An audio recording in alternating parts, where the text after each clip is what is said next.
If your job at a healthcare facility includes disinfecting against viruses, you know prevention is the best medicine, and maintaining healthy spaces starts with a healthy cleaning routine. Grainger's world-class supply chain helps ensure you have the quality products you need when you need them, from disinfectants and cleaning supplies to personal protective equipment, so you can help deliver a clean bill of health. Call 1-800-GRAINGER, click Grainger.com, or just stop by. Grainger, for the ones who get it done. A warmer from below. Welcome to Lovely Las Vegas for Ghost Kiss Hoops with myself, Greg Hoops Peterson, now part of the Beeson Family Podcast. We've got an excellent podcast for you. Joining me in segment number 2, we are going to have Rob Donaldson aboard. He does great work over on his YouTube feed, youtube.com/Rob Donaldson, taking a look at this great game of college basketball. Couple that with the fact that he does great work on the football front, the baseball front, and so much more. He's been joining me all year long, and we need to get his reaction to the fact that it is indeed going to be UConn versus Purdue in the title game. What he's taking a look at on that front. And then in the final segment, I'm doing this as numbers really aren't out with regards to the national title game, but I'll give you guys my initial handicap for it, what I'm all looking for there, and I'll certainly be running through it tomorrow once things get a little bit more ironed out with regards to that line. So we're going to go through the national title game, my initial reaction and my initial thoughts on the game in the final segment as we do hit some bank shots. And if you do have a question, comment, segment idea, what have you for this podcast, you have one of two ways we offer those in. First one is my Twitter/X timeline at Jaden_D1. Keep in mind, Larsiam, name does not matter, so as per usual, please send these into the timeline. Other ways, find an Apple Podcast review. If you rate this podcast 5 stars, it is very much appreciated. Then from there, you're able to fire in whatever you'd like to hear on this podcast via that 5-star review. All the questions I got were with regards to refereeing in these two games, and well, I don't have anything there. I am not an official, so not going to be able to help you out on that front, but I am able to help you out on the front of taking a look back at these two games, trying to find some trends and trying to get to know these teams a little bit better. Games from yesterday is Greg buzzing about. Here is the rowdy recap. The Cinderella run for the NC State Wolfpack unfortunately comes to an end. It is Purdue who gets the win. They get the cover by a count of 63-50 as these two teams went about as cold as an igloo in the second half, and Purdue has been one of your better over teams in college basketball this season, but we have been noticing a little bit of an under trend for them recently. Now for Purdue, 23 overs of 15 unders thus far this season as they shot relatively solid from three-point range, 10 of 25 from the outside. Lance Jones had a big bucket towards the back half of the first half. Fletcher Lawyer did as well, and these two guys combined for 25 points. Giant of the Year, Zach Edey, just continues to do what he does. 20 points, 12 boards, 4 assists, and for NC State, DJ Burns landed in foul trouble in the first half and just did not have the impact on this game that you were expecting. 8 points of 1 rebound as for NC State, they lose that battle on the glass 41-28. Purdue does have 16 turnovers, and Braden Smith had 0 points and 4 turnovers in the first half, ends with just 3 points and 5 turnovers, but did have 8 rebounds, did have 6 assists, so still had his fingerprints on the game. But for NC State, just not a great second half for them from an offensive standpoint, only being able to put up 21 points in the second half. And then for UConn, they just continue to dominate in the NCAA tournament. They have now won 11 NCAA tournament games the past 2 seasons, and every single one of them has been by double figures. All right, up on this one of UConn laying the number. It is able to come through just barely at the end as Alabama shot 8 of 11 from three-point range in the first half, but they were still trailing, and UConn was able to pull away late, 86-72. The final, Alabama does cool down. They still shoot overall for the game 11 of 23 from three-point range. Meanwhile, UConn has been a little bit rough going throughout the NCAA tournament with their three-point shooting. They go 10 of 25 from three-point range. Stephon Castle led the way. He was able to supply the team with 21 points, and then Alex Caravan, 14 points, 8 boards, pair of blocks in this one, while Donovan Clingan, Giant of the Earth, 4 blocks, 18 points of his own as Alabama. They lose the battle on the glass 37-29, and for UConn, just 4 turnovers in this game. So we saw great efficiency, and we did see a pair of unders that went down on Saturday. Overall for the season, unders still are continuing to hit at a 50.9% clip, and it has been very much a favorite season as we did see the favorites go 2-0 on Saturday, and overall for the college basketball season, this has been about as high as a favorites rate overall that I can remember seeing overall for the season, covering 50.7% of games. So that's what we saw in the Final Four, and that's what we're getting trend-wise. Coming up next, let's try to be able to decipher what we're going to get in the national title game on Monday, and we're going to do so next with our good friend Rob Donaldson before I give you guys my initial picks in the final segment. That's on the flip side right here on Cusco with myself, Greg Peterson, now a part of the Decent Family Podcast.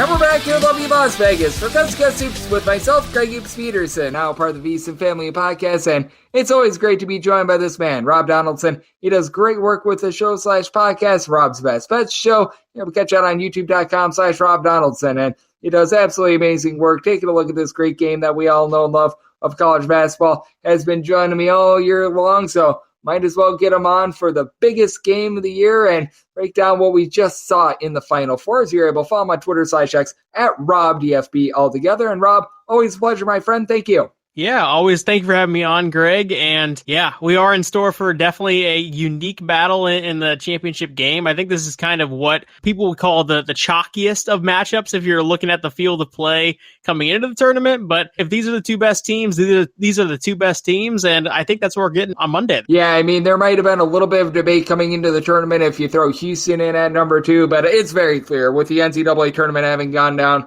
We've got the top 2 teams here. It is Purdue versus UConn, and right now UConn, as we are recording this, in a lot of places about a 6-point favorite. I've seen a few 6.5s pop up, but mostly seeing 6, total between 147 and 148 is the opener here. Just how do you take a look at this game? Because if I'm looking at anything right now in terms of these openers, I do like the under, and I wouldn't doubt it if by the time this podcast uploads, this goes down a little bit further. As a matter of fact, I think the steam is coming in on the under as we record this. Yeah, and it's going to be definitely interesting because this is going to be the first time in all tournament long that UConn's going to be really tested to get to the rim, because that's kind of where they've been just kind of living, is in transition, getting those kick-out threes, and then just attacking the rim at will. Alabama was able to hang in that game for a good portion of it. Pretty much, if you're kind of looking at the totality of it, for 28 minutes, Alabama was in position to potentially win the game outright. But a lot of that kind of factors into their 50% three-point shooting. That was kind of keeping them in the game throughout the entire thing. So, yeah, it's going to be definitely a different stylistic matchup, and I definitely lean towards that under as well. I do think that things are just going to be slowed down a little bit more in general, and I do think that the three-point shooting that both of these teams experience, I think that both of them actually shot an identical 10 of 25 from 3. I just think that they're going to be a little bit cooler in this game. I've been pleasantly surprised by how good the three-point shooting has been, given that this isn't a football stadium, State Farm Stadium, but that said, I just take a look at the environment. I take a look at this just being the biggest game of the year in general, and typically we do see shooting go downward a little bit. We see the tempo slow down a little bit, and I don't expect anything different in this game. Yeah, and especially when you're kind of looking at how these teams kind of live. Yes, UConn just put up 86. They could have easily scored more if they weren't trying to just kind of dribble out the clock at the end of the game, but they were kind of playing that style because they were living down low. They were able to get second chance points. And then those kick out threes that were just kind of burying Alabama. Really, honestly, that's kind of what wore on them down the stretch. I think there's going to be less, obviously, of that when you have Zach Edey, who's 7-7 down low, collecting a lot of those boards as well. So a lot of what UConn has been able to do at will all tournament long is going to be negated here. And I do think that in a similar sense, Purdue is going to have a little bit of a different challenge here with UConn. Yep, I do think that it is certainly going to be a challenge, as Rob Donaldson, who does a great job with the show/podcast, Rob's Best Bet Show, is joining me right here on Coast to Coast Hoops. And in terms of side, because we just parsed out the total a little bit, which way are you leaning, with most places having this at a 6? Because while UConn has won every single NCAA tournament game, last 2 tournaments, by 13 plus points, I think that there's no denying that Purdue is the greatest competition that they've faced in either of these last 2 NCAA tournament runs. Yeah, and this is kind of a line that I would have been all over UConn if it was 3.5, 4. And so a 6.5, 6 out there, it makes you think a little bit in terms of, man, that's an extra bucket. These are teams that do operate in that 2-point range, and it just kind of makes the whole handicap a little bit more difficult when it is this a little bit higher or more inflated than I kind of would have expected a 1-versus-1 type matchup to be. That said, I would still kind of lean towards UConn just because I think it is going to come down to guard play with Edey and Klingon just kind of doing their own thing and just kind of negating each other down low. I really do think it's going to come down to the guard play, and I think the guard play definitely lies with UConn here. Yep, I do think that the guard play is certainly in their advantage as well. And how much did you just take a look at that game that Purdue played on Saturday with Braden Smith having a less than stellar first half? And does that give you a little bit of pause with them as well? Because I've been impressed by Smith all season long, but that was legitimately the worst game that I had seen him play all season. Yeah, and I don't think it was just by chance that he had a bad game. I mean, NC State has a lot of talented athletic guards that are going to get up in your face and make you make shots and make you actually be able to, dribble and drive. That definitely got to Braden Smith in the first half and throughout the entire game for the most part, that is too. I mean, he had 5 turnovers. He went 1 through 9, 1 for 5 from 3. And when your offense is just kind of more tough or just kind of tougher in terms of just trying to get your buckets, it's going to affect all aspects of your game. So that's definitely something to monitor. And again, that's why I like kind of siding with the guards of UConn right here. Yep, with those guards of UConn, Tristan Newton, he just is a Sachi sufferer. And then Cam Spencer, it just feels like he makes winning plays and is one of the better shooters out there in all of college basketball as well. Meanwhile, Fletcher Lawyer and Lance Jones, I'll give them a little bit of credit where it is due. They had some nice buckets towards back half the first half against NC State that set up that second half, but I certainly would give that advantage to UConn myself, as we do have Rob Donaldson of the Rob's Best Bet Show joining me right here on Cusco Hoops, and I do think that it is going to be interesting to take a look at the guard play, but how do we look at things down low? Because I do think that that's where a lot of the conversation is going to be. Giant of the Year, Zach Edey, going against Giant of the Year, Donovan Clingan, and I think that this is, for those that want something that is figurative and literal, going to be a titanic matchup. I think it's going to be very, very entertaining for those who kind of like that style of banging down low. And what's going to be very, very interesting is throughout this entire tournament, Klingan and Edey really haven't faced foul trouble. And because of that, we're kind of seeing these crazy numbers of Zach Edey has played nearly every single minute of the NCAA tournament outside of, the garbage time blowouts section of the games that they've been in. That could potentially change. I think there's definitely a good possibility that one of these two dudes is going to be in foul trouble early on, maybe around the 10-minute mark of the first half. That could alter the entire game. And so this is definitely going to be something to monitor if you're kind of looking for a live bet spot or even a second half bet, because that's just something that hasn't really been a factor. And when you're talking about bigs, typically that's kind of what you stare down is how often are these guys in foul trouble? And usually you don't have the scenario of, oh yeah, they'll be fine. They're never going to be in foul trouble and they're just kind of live down there and bang down low all game. Yep, absolutely. And is there a big man that you might give a little bit of an edge to? Because I look at both of these guys, and they've got a little bit of a different game. Like, I do think that Zach Edey's offense is a little bit more polished than Donovan Clingan, but the way that Donovan Clingan has been affecting shots has been unlike any other big man, really, in this tournament. And I think that that creates such an interesting dynamic, and that does actually lead me a little bit more to the under as well. I definitely kind of give the edge to Zach Edey. One, there's obviously a little bit more height there in terms of the actual stature, which is kind of crazy to say about 2 7-footers. But at the same time, I also do think that Edey's a little bit more polished with his game. And even today, on the offensive side, Klingan got really tested by Grant Nelson on certain possessions. And Grant Nelson is 6'10", 6'11", maybe on a good day, or if he's standing up straight and jumping by 3 inches. And I think that's going to be very, very tested against a 7'7" guy in Zach Edey, who has been living around the rim and playing great defense and has really mastered his footwork down there that I think kind of gets overlooked just because he is that big guy. I would give it to Zach Edey, and I think there's a huge margin of edge there that is really going to be altering this game. Maybe not, but I definitely think that Zach Edey is going to get his in this game for sure. Absolutely. And then I do want to throw this out here as well. We are recording this like literally minutes after the national title game got set. So odds board in terms of like player props, what have you, that's going to be coming much more on Sunday in the AM. But is there anything that you might be looking at in terms of just away from the side/total, a prop or anything like that? Or when it comes to these bigger games, you just like to keep it the way that we've kept it much throughout the season, just mainly looking at sides, totals, and not trying to do anything too fancy with this game. I do think that sometimes when I'm even guilty of this myself is just kind of over betting these, Super Bowl type games or championship games where it is the last game of the entire season. We have a love for this sport and affinity for this sport, and it's going away after Monday. So there is that pressure to maybe just kind of find alternate angles. And on the player prop side, something that I do like is Cam Spencer just having a good day. I mean, he's obviously played in the Big Ten against Purdue over past years, and he's been very efficient in terms of shooting against that team. Very similar guard matchup this year. I don't think Lance Jones is going to find his way onto Cam Spencer with how many athletes UConn has, so it's going to be him versus Braden Smith more than likely.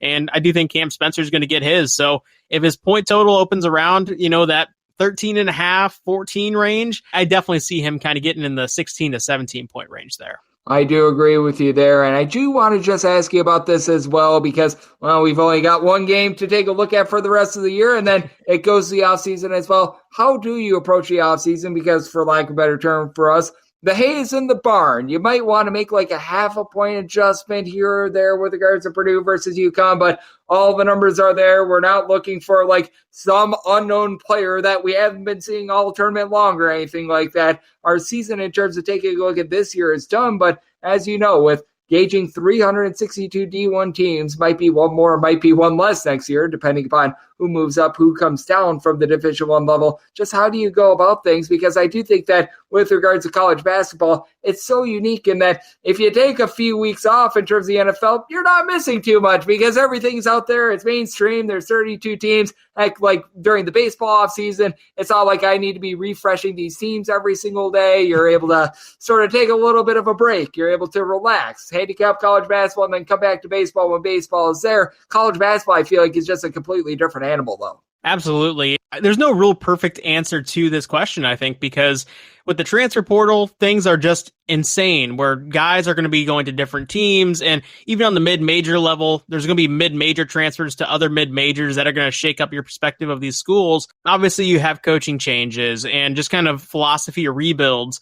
And so there are some programs that I just kind of know how they're going to look from a stylistic perspective. And those programs are going to be the programs that have a solidified guy at head coach because, listen, no matter who you kind of bring in from a talent perspective from the portal or from a recruiting class, they're going to take on the same style. They just might have that style be a little bit more heightened if they acquire a little bit more talent in the offseason.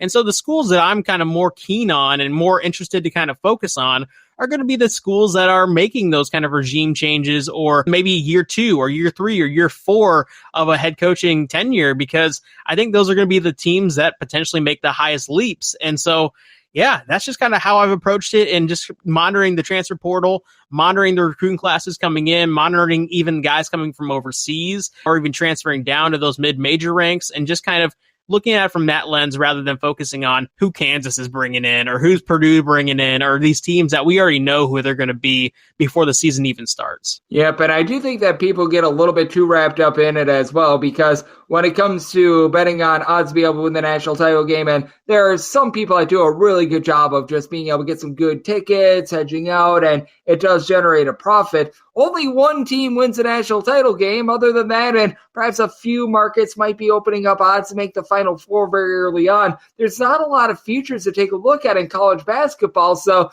while it is nice to be able to take a look at Kansas, what have you, I think that being able to prepare on those mid-major teams, trying to look at things that are a little bit under the radar, is so beneficial just because of what I just mentioned. You got 362 D1 teams and one champion. Yeah, and even when you kind of look at the framework of how this tournament played out, a lot of people are going to be wrapped up in the mindset of, okay, one of these top 4 teams that are in the futures market are going to be the champion because, I mean, UConn and Purdue are playing against each other in this championship game. But man, when you even just go back 1 year, it's not like UConn was the team that was lighting up the preseason or the future market in 2023. They were a 4 seed and they won the championship last year in dominant fashion. So there's going to be an array of teams, whether it's from the top 10 or top 20. You might be able to find that one team and get lucky just because of how the season plays out through the luck of injuries, luck of scheduling, and just the draw they actually get in the NCAA tournament. But I really don't kind of think that the value in that market is worth it, even if you're able to identify a great team. And one of the worst times to bet on it is like days after the national title game, because we always talk about the futures market most when it comes to the end of the season and just after the season wraps up. And with a lot of these rosters being very much in limbo because the transfer portal now, it has more than 1,400 guys in there, and less than 15% of guys have made up where they're going to be going. And some of those guys are actually just going to be heading back to the school that they were at before. There's a lot to be parsed out. So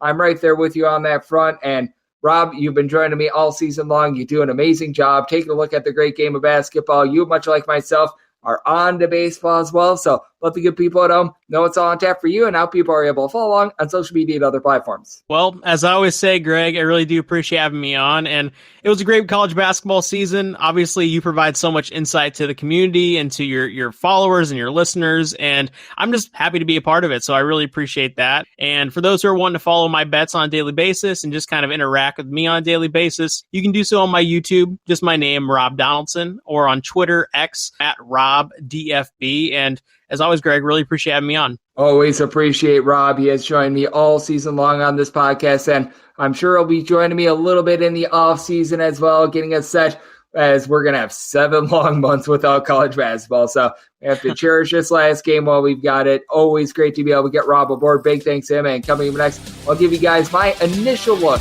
at the national title game for Monday as we hit some bank shots.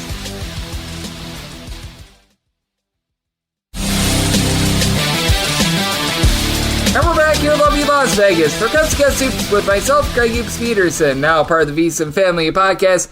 It is always a pleasure to get our good friend Rob Donaldson aboard. He does great work with the show/podcast, Rob's Best Bets show. Every single time he joins me, he lends great insights, much like he did today, as we were able to do this immediately after things got set in terms of the title game. He worked so hard taking a look at this great game that we all know and love. So a big thanks to Rob for joining me in the last segment. Now it is that time of the podcast. I give you my initial look at this national title game as we hit some bank shots. Most financial establishments close at a certain time, but not here. It is time for a side and total on every game on today's betting board bank shots. Do note that as per usual, any changes that are made to these plays will be listed up on my Twitter/X feed at GNet_D1. I'll go back through this tomorrow if anything else changes, and I will try to see if there's any props I like. I tried to do so for the Final Four. There was just really nothing that really stood out to me. So I'm going to be taking a look on that front. We'll go back through this tomorrow in case if anything else changes. But this is just initial first glance view, literally minutes after this game got set. So let's go with Purdue versus UConn for the national title game. And it's very easy to go into rotation order when you've got one game up on the rotation. But it is UConn who, right now, it is TBD as to what the official line is going to be, but on the look aheads I was seeing, a lot of books were posting UConn as about a 5 to a 5.5 point favorite. It's 675, 676 on the rotation if you need it, but we were seeing that a lot of places they weren't giving out too much of a total, but my handicap is anything north of 5. I'm going to be looking at Purdue,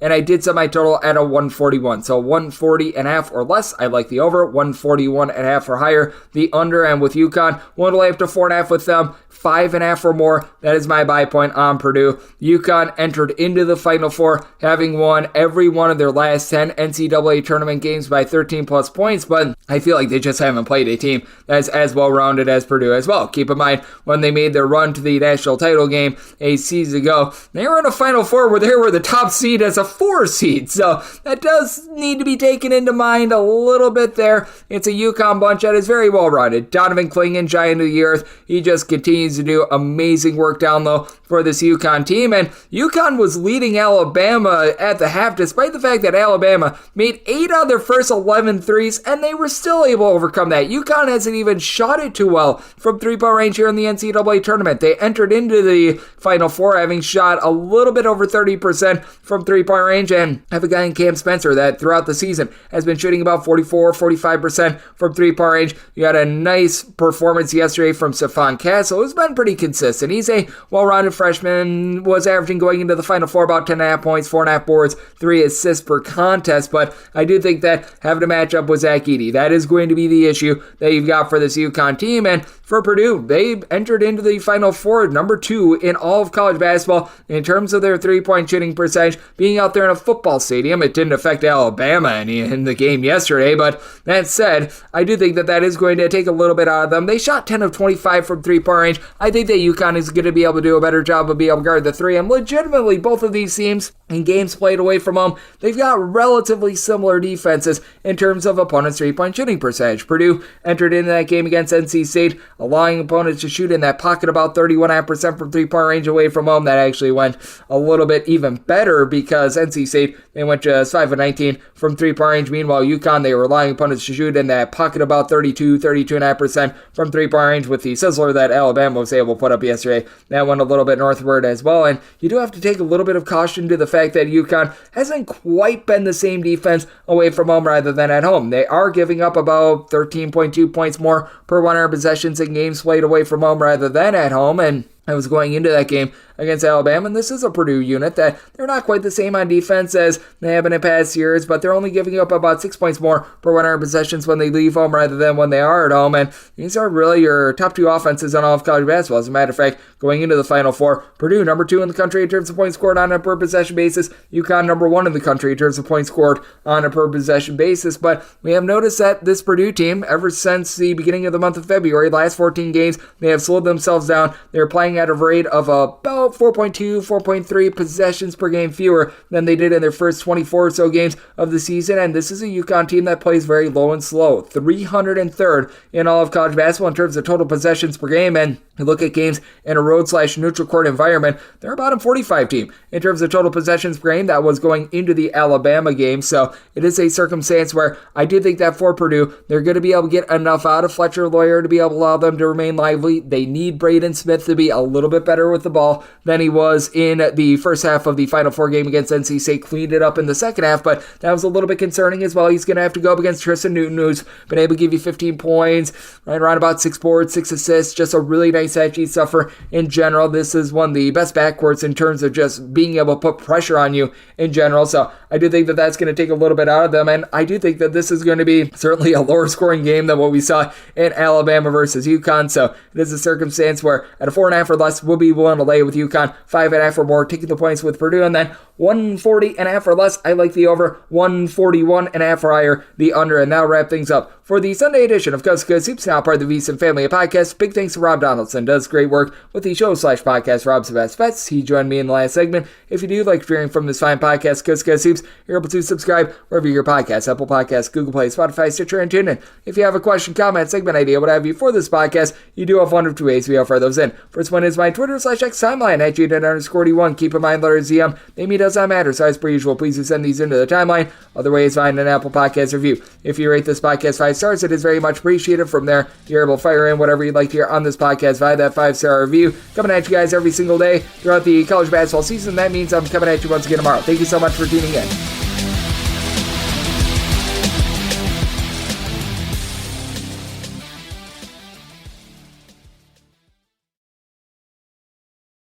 For the ones who get it done, the most important part is the one you need now. And the best partner is the one who can deliver.